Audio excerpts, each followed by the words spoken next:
Magandang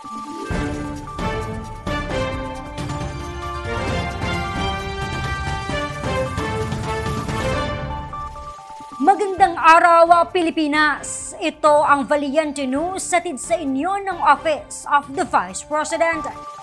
Naalalayan ng Magnegosyo Today program ang dating janitress sa isang universidad sa Legazpi City, Albay. Sari-sari store naman ang kanyang napiling pasukin na negosyo. Narito si Brian Latasa para sa karagdagang detalye.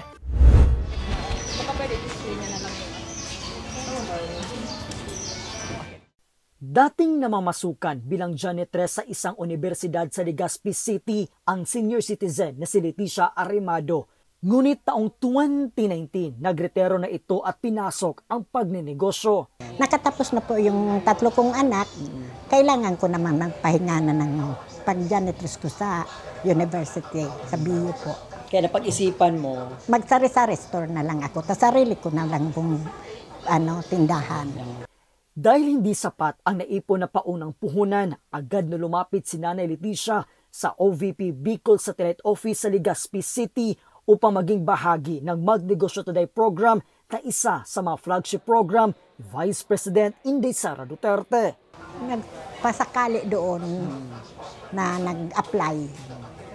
Tapos, yan, na-approve po ako.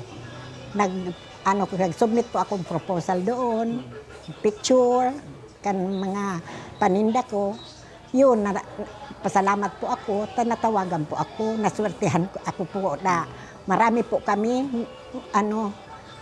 kaunti lang po kaming na-approve.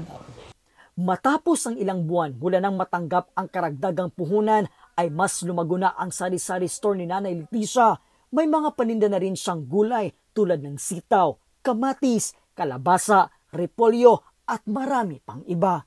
Siyempre, tuwang-tuwa po kailangan po niya ng pangdagdag puhunan.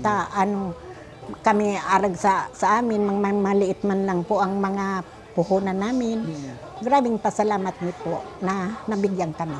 Aabot sa 600 pesos kada araw ang kinikita ni Nanay Leticia o di bababa sa 15,000 pesos kada buwan. Salamat po sa Vice President, kay Sara Duterte po, na kami po nabigyan ng dagdag puhunan. Maraming salamat po. Mula po dito sa Legazpi City, Albay, ako po si Brian Latasa, ang lahat para sa Diyos, bayan at pamilyang Pilipino. Valiente News.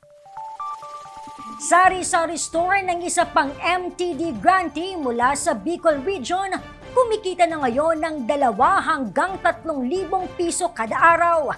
Yan at marami pang mga balita ang dapat abangan dito lamang sa Valiente News.